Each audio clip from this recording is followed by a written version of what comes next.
आप देख रहे हैं अनहोनी। तो चलिए बढ़ते हैं आज की इस कहानी की ओर। अब इस उम्र में पहले जैसी फुर्ती कहाँ। विक्टर बुदबुदाते हुए इजी चेयर पर और पसर गया। 60 साल की उम्र में अकेले रहना बहुत मुश्किल होता है। शहर से दूर बियावान जगह जहाँ पर आबादी ना के बराबर थी, वहाँ रहता था विक्टर। पहले वो शहर में रहता था अपनी पत्नी मरिया के साथ, जो निहायत की खूबसूरत थे। पेशे से म्यूजिशियन, विक्टर को मरिया एक कॉन्सर्ट में मिली थी जहां वो एक सिंगर की हैसियत से आए थे। दोनों की मुलाकात दोस्ती में बदली और फिर कुछ वक्त बाद ही विक्टर ने मरिया को शादी के लिए पूछ लिया, तो मरिया ने भी हाँ कर दिया। शादी के कई साल बाद भी जब उन्हें कोई औलाद नहीं हुई तो मरिया दुखी हो गई। वो बीमार रहने लगी और इसी गम के साथ चल बसी। विक्टर का दिल टूट गया। वो अपना सब कुछ बेचकर शहर से दूर शांत जगह में आकर बस गया, जिसे मातला गांव कहते थे। पैसे की कोई कमी नहीं थी उसके पास। खाली समय मरिया के गाए गाने सुनता रहता और उसके ख्यालों में डूब जाता। वो अपना काम खुद ही करता था, नौकर रखकर अपनी प्राइवेसी में दखल नहीं चाहता था। मरिया की यादों में डूबे हुए विक्टर को ऐसा लगा कि किचन में कुछ गिरा है। लगता है नामुराद बिल्ली है, इसको भगाने गया तो मरिया चली जाएगी। ये सोचते हुए विक्टर ने अपने सामने खड़ी मरिया को देखा, जो सुर्ख लिबास में उसके पास खड़ी थी। हमेशा की तरह हसीन मरिया धीरे धीरे विक्टर के पास आई और उसके चेहरे को प्यार से सहलाने लगी। विक्टर की आंखें आनंद की अनुभूति से बंद हो गई। वो भूल गया कि थोड़ी देर पहले किचन से आवाज़ आई थी। सब कुछ कितना हसीन लगता है मरिया, जब तुम मेरे पास होती हो। तभी थप की आवाज़ हुई तो विक्टर की तंद्रा भंग हुई। इस हलकट बिल्ली को तो मैं छोड़ूंगा नहीं। मन में ठान कर वो उठा और अपनी वॉकिंग स्टिक लेकर किचन की ओर चला। ये किचन भी साला बाहर से खुलेगा। अपने आप से बोलते हुए वो बाहर जाकर किचन को देखा तो हैरान हो गया। दरवाज़ा खुला था। तभी सोचूं ये बिल्ली अंदर आई कैसे होगी, जब दरवाज़ा ही खुला छोड़ा होगा मैंने। जैसे ही विक्टर ने अपना पैर अंदर रखा, उसे बेदर्दी से किसी के द्वारा खींच लिया गया। इससे पहले कि वो कुछ समझ पाता, किचन का दरवाज़ा अंदर से बंद हो गया और उसके सिर पर किसी भारी चीज़ का प्रहार किया गया हो। वो बेहोश होने से पहले उसने अपने सामने 4 लोगों को खड़ा देखा। वो उन सब लोगों को नहीं जानता था। जल्द ही उसका दिमाग अंधेरे में खो गया। जब उसको होश आया तो उसने देखा कि वो अपने कमरे में आराम से बैठा हुआ है और उसकी पत्नी मरिया उसको बोल रही है, घबराओ मत, मैं हूं ना, सब ठीक हो जाएगा। इतना कहने के बाद उसने विक्टर के चेहरे को प्यार से सहलाया। फिर वो आनंद में मग्न हो गया। तभी उसको बहुत तेज दर्द का एहसास हुआ, जैसे किसी ने उसके शरीर से जान निकाल दी हो। उसने तुरंत आंखें खोल दी। वो तो वहीं मौजूद था, किचन में, और बुरी तरह से बंधा हुआ था रस्सियों के साथ। सिर में तेज दर्द भी हो रहा था। उसने किसी तरह अपने आप को संभाला और अपने आसपास का जायजा लिया। लगभग 19-20 साल के उम्र के लड़के लड़कियां उसके सामने ठहाका लगा रहे थे। 2 लड़के और 2 लड़कियां थी। उसे अपनी ओर घूरता देख उनमें से एक पतले और लंबे शरीर वाला लड़का बोला, लगता है बूढ़े को होश आ गया। बड़ी हिम्मत है इसमें, इस भूत बंगले में अकेला रह रहा है। विक्टर ने बड़ी लाचारी से उसकी तरफ देखा, लेकिन खामोश रहा। दूसरा भूरी आंखों वाला लड़का धूर्तता से बोला, इतना माल बहुत है, इससे पहले कि पुलिस आए हमें यहाँ से निकल जाना चाहिए। विकी, तुम तो एक नंबर के डरपोक हो। अभी तो हमने इसके बेडरूम की तलाशी ही नहीं ली, ऐसे कैसे पता चल जाएगा? पतले शरीर वाला लड़का बोला। विक्टर ने देखा जिस लड़के को पतले लड़के ने विकी कहकर पुकारा, उसका चेहरा पीला पड़ गया। शायद ये लड़का इनका ग्रुप लीडर होगा, उसने सोचा। लेकिन रेहान पुलिस, विकी ने कहना चाहा। मैंने एक बार कह दिया ना, अभी तक बेडरूम का माल हाथ नहीं लगा है।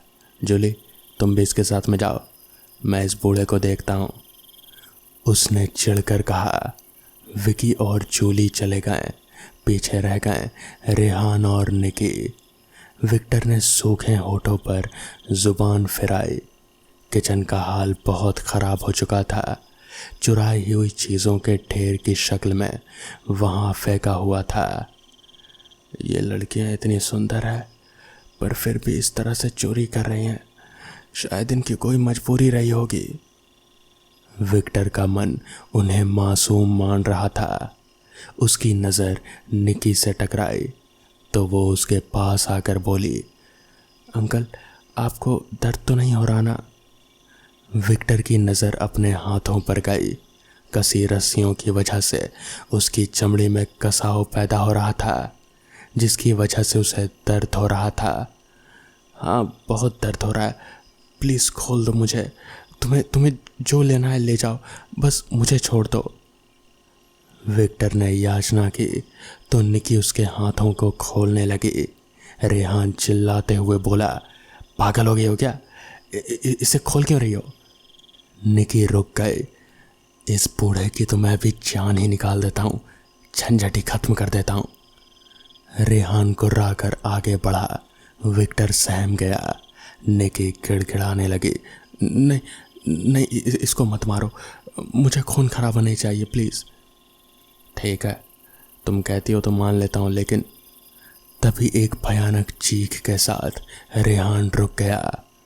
दोनों आवाज़ की दिशा में दौड़े। आगे आगे रेहान था, पीछे निकी।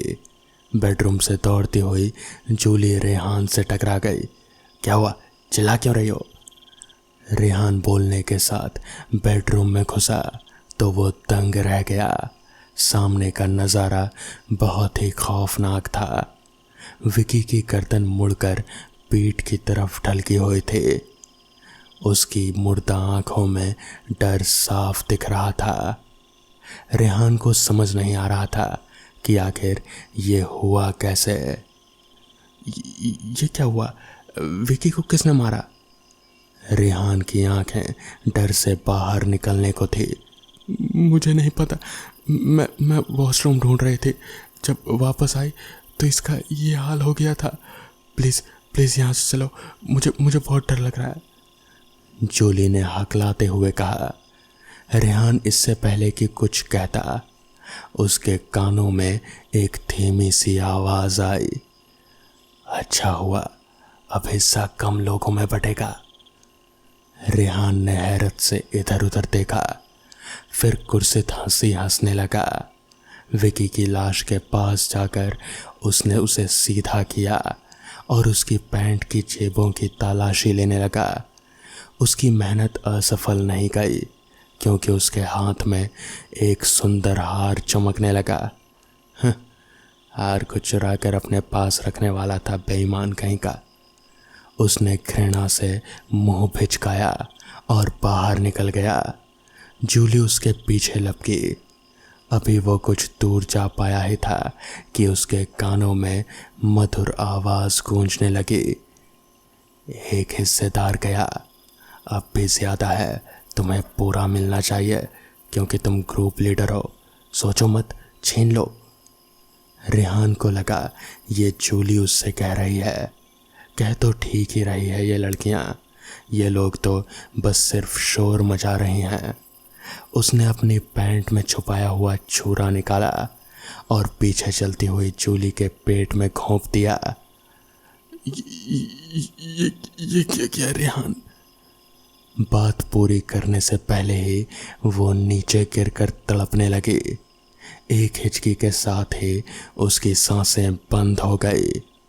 रेहान को जैसे होश आया, वो जल्दी बाहर भागा, लेकिन भाग नहीं पाया। उसके पांव वहीं जम गए। उसकी सारी कोशिशें बेकार हो गईं। तो वो डर गया। उसके कान में वही आवाज़ सुनाई देने लगी। उसने कान बंद कर लिए, लेकिन आवाज़ बंद नहीं हुई। ना वो हिल सकता था, ना वो आवाज़ बंद हो रहे थे, और नाक और कानों से खून बहने लगा। आवाज़ की तीव्रता इतनी थी कि उसकी आंखों से भी खून उतर आया। निढाल होकर जब वो भी गिरा तो उसकी आत्मा पहले ही सफ़र पर रवाना हो चुकी थी। जूली उनका चीखना चिल्लाना सुनकर वहाँ आई, तो वहाँ का नज़ारा देखकर वो भी दहल गई। लेकिन उसकी नज़र हार पर पड़ी, तो वो मंत्रमुग्ध से रेहान के पास आई और उसके बेजान हाथों से हार निकालकर मंत्रमुग्ध होकर निहारने लगी। फिर उसे गले में डाल लिया। ज़रा देखो तो मुझ पर कैसा लग रहा है। वो विक्टर के पास आए। विक्टर ने हार देखते ही कहा, प्लीज़ सब कुछ ले लो, पर यह हार, ये मेरी मरिया का बहुत फेवरेट था। गॉड के वास्ते मैं तुमसे रिक्वेस्ट करता। भावुकता से भरी उसकी बात सुन जूली बोली, अंकल, मैं कुछ भी और चोरी नहीं करूँगी। आज के बाद से ये काम धंधा बंद कर दूँगी। प्लीज़, मैं ये हार नहीं छोड़ सकती, क्योंकि मैं इसमें बहुत सुंदर दिख रही हूँ। छोटे आईने में उसने अपने आप को निहारते हुए कहा, बेटी, तुमने देखा ना कि ये सब कितने बुरे मौत मरे। तुम एक अच्छी लड़की लगती हो, इसे वापस कर दो। ये मेरे लिए बहुत खास है। विक्टर ने अपने आप को छुड़ाने की असफल कोशिश करते हुए कहा, नहीं अंकल, मेरा दिल इस पर आ गया है। जूली ने अपनी पकड़ को हार पर मजबूत करते हुए कहा। विक्टर ने अपनी आंखें बंद कर ली, जैसे वो जानता हो कि अब क्या होने वाला है। जूली इतराते हुए अपने चेहरे को देख रहे थे कि अचानक उसके गले पर दबाव पड़ने लगा। घबराकर उसने हार निकालने की कोशिश की, पर कामयाब नहीं हुई। गले का कसाव बढ़ता गया। उसकी आंखों में आंसू आ गए, पर हार नहीं निकला। देखते ही देखते वो भी तड़पते हुए गिर गई। तब तक विक्टर भी अपने आप को आज़ाद करवा चुका था। तीखे ग्लास से रस्सी को तोड़कर विक्टर ने अपने सामने 4 लाशें पाई। ओह मरिया, इस उम्र में मुझे इतने गड्ढे खोदने का काम दे दिया। बड़ी जालिम हो। अब जाओ, अब तो ले जाओ मुझे अपनी दुनिया में। ये कहकर विक्टर ने एक फावड़ा उठाया और फिर घर के पीछे गार्डन की ओर चल दिया। तो दोस्तों, ये थी आज की पहली कहानी। तो चलिए बढ़ते हैं आज की दूसरी कहानी की ओर। America, Los Angeles. एक रात बाहर बारिश कहर ढा रहे थे। बारिश इतनी तेज थी कि हाथ को हाथ भी ना सूझे।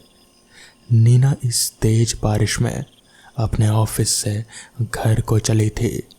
वैसे तो हर रोज़ वो जल्दी ही घर पहुंच जाते थे, पर आज वो जानबूझकर ऑफिस से लेट निकले थे, क्योंकि वो अपने हस्बैंड निक्स को मिस कर रहे थे, जो पहली बार काम के सिलसिले से शहर से बाहर गया था। उसने एक शॉर्टकट पकड़ा, पर अजीब बात थी कि रास्ता बिल्कुल सुनसान था। खैर, इस बारिश में और उम्मीद भी क्या की जा सकती है। वो तेज तेज कदमों से अपने अपार्टमेंट की तरफ बढ़ने लगी। तभी उसे अपने से बहुत दूर एक साया दिखाई दिया, और उसे ये सोचकर चैन पड़ा कि इस माहौल में वो अकेली नहीं है। पर धीरे धीरे उसने महसूस किया कि वो साया इतना दूर खड़ा होकर भी कब से उसे ही घूर रहा था। इतनी रात गए यूं किसी का घूरना, ये सोच कर ही नीना के शरीर में सिहरन दौड़ गई। उसने अपनी गति तेज कर दी और जब नज़र उठा कर देखा तो अब वहाँ कोई नहीं था, पर वो अपने अपार्टमेंट के सामने थे। उसने जल्दी से दरवाज़ा खोला और अंदर घुस गई, पर आज ये खाली घर भी उसे खल रहा था। शादी के बाद पहली बार निक्स शहर से इतनी दूर गया हुआ था।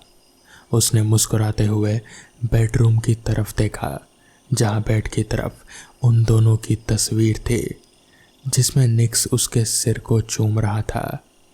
नीना फ्रेश होने के लिए बाथरूम में चली गई और उन दोनों की तस्वीर पर एक साया पड़ा।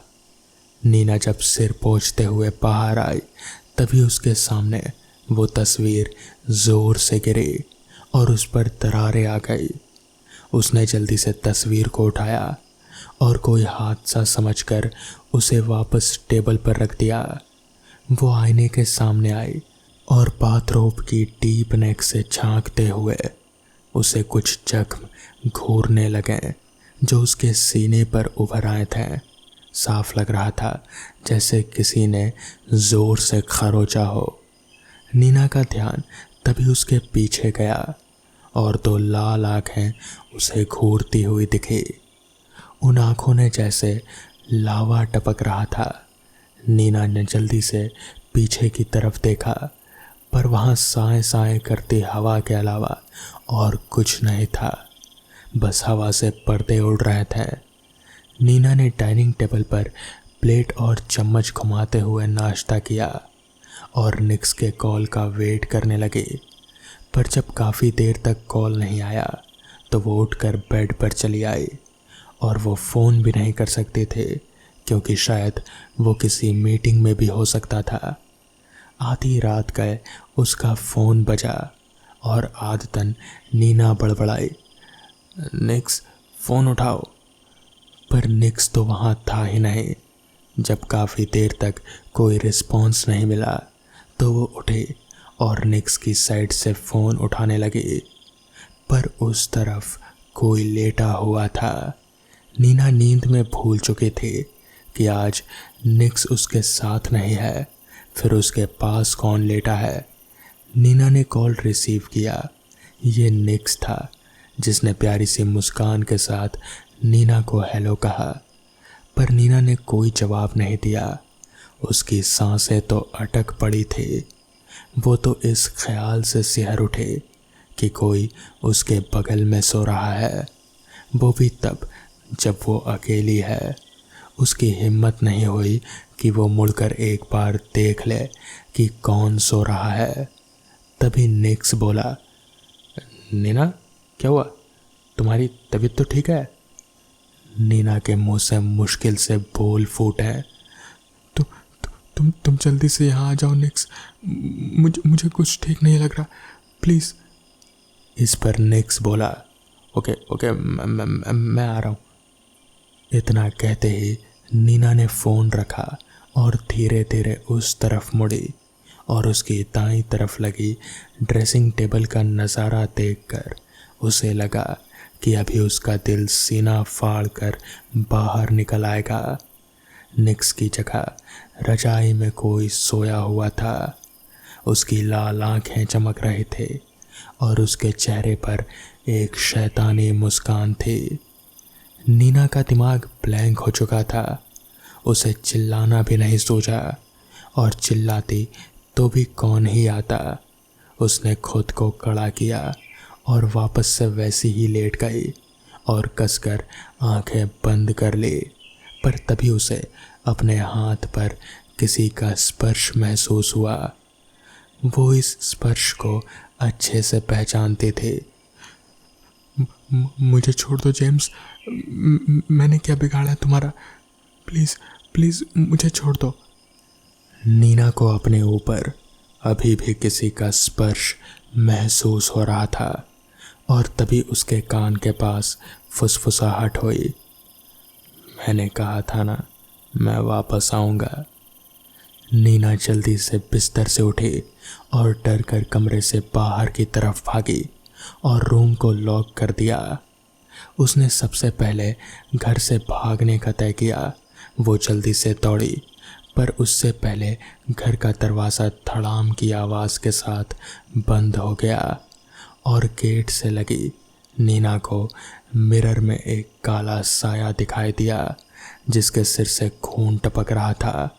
आंखें पूरी लाल थी और गर्दन थोड़ी मुड़ी हुई। उसकी जीभ लपलपा रहे थे। इतना खौफनाक मंजर देखकर नीना के शरीर में एक सर्द लहर दौड़ गई।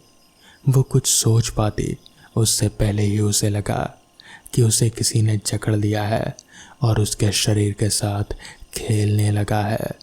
तभी बाहर घंटी बजी, पर नीना हिल नहीं पा रहे थे। बाहर निक्स किसी अनहोनी की आशंका से डरा खड़ा था। जब काफ़ी देर तक कोई जवाब नहीं आया तो उसने बैग को फेंका और खिड़की से अंदर झांका और अंदर का नज़ारा देख उसके होश फाख्ता हो गए। नीना हवा में झूल रहे थे और ऐसा लग रहा था जैसे कोई मंत्र बुदबुदा रहा था। निक्स खिड़की के ग्लास को ज़ोर ज़ोर से पीटता रहा, पर किसी ने उसकी एक ना सुनी। निक्स को अपनी मजबूरी पर गुस्सा और रोना दोनों आ रहा था। वो एक बार फिर से नीना को एक शैतानी रूह से नहीं बचा पा रहा था। नीना अब बिल्कुल बेहोश सी लेटी हुई थी। उसकी आंखों की एक कोर से आंसू टपक गया और तभी ज़ोर से खिड़की का कांच टूटा और सारी क्रियाएं रुक गई। ऐसा लगा जैसे किसी ने उस काले साए को खींचकर उस कमरे के अंदर घुस गया और एक पल के लिए एकदम से शांति हो गई। और तभी भयानक चीखें सुनाई देने लगी। निक्स टूटी खिड़की से अंदर आ चुका था और नीना को चुप करा रहा था। चीखें इतनी तेज और भयानक थी कि दोनों की रूह तक कांप गई। और फिर अचानक से कमरे का दरवाज़ा खुला।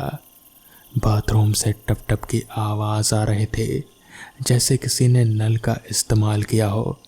दोनों डरते डरते अंदर गए और वहाँ का हाल देखा तो नीना ने निक्स को कसकर गले लगा लिया। वहाँ का नज़ारा बिल्कुल वैसा ही था जैसा कि निक्स और नीना ने आज से लगभग 1 साल पहले देखा था। वो हैलोवीन की रात थी। सारा शहर इस रात को मना रहा था और एक पार्टी इस शहर के बीच चल रहे थे। सब डरावने कॉस्ट्यूम पहनकर चल रहे थे। नीना शांति से रेड वाइन का ग्लास लिए बैठी थी। वो चुपचाप बस वाइन पी रहे थे। उसने देखा कि निक्स के चेहरे पर खुशी थी इस पार्टी को देखकर और वो भी मुस्कुरा दी। वो बाथरूम के लिए उठी और जैसे ही बाथरूम में घुसी उसने देखा कि वहाँ पर जेम्स और एक लड़की खड़ी थी। जेम्स उस लड़की के साथ ज़बरदस्ती करने की कोशिश कर रहा था। अचानक उसे ऐसा करता देख नीना का चेहरा गुस्से से भर गया और उसने जेम्स को उस लड़की से अलग कर ज़ोरदार चांटा उसके गाल पर रख दिया।